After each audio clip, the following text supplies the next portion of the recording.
Samantala, pinatigil na ng pamunuan ng DPWH ang 3 questionableng bridge projects. Ito'y upang maimbestigahang mabuti at tiyakin na walang anomalya sa mga proyekto. Ang ulat mula kay Noel Perfecto.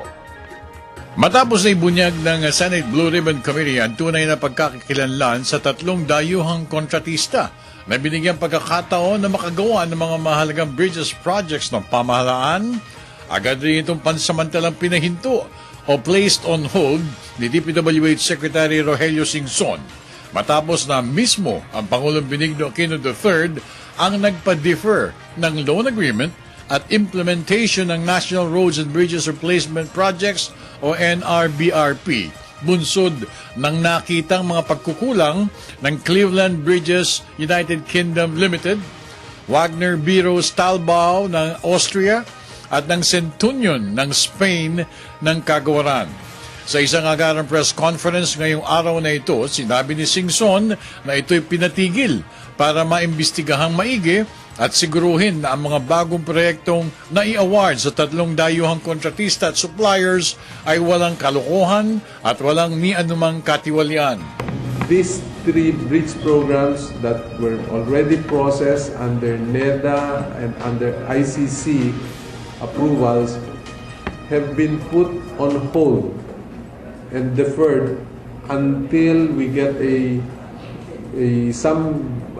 we need some data from the suppliers, and we are validating some of their claims, or some of the data that we have requested them.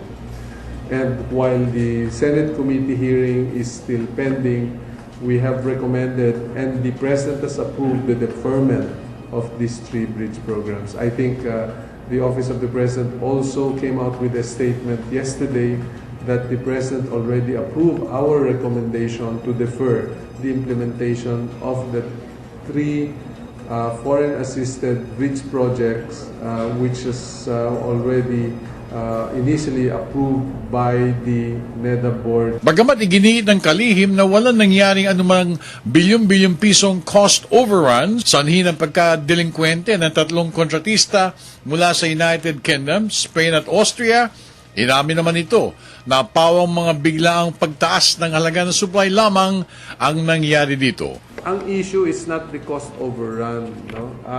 I think some quarters are saying yung kanilang President's Bridge Program walang overrun. Paano magkaka-overrun yun? Supply contract lang yun.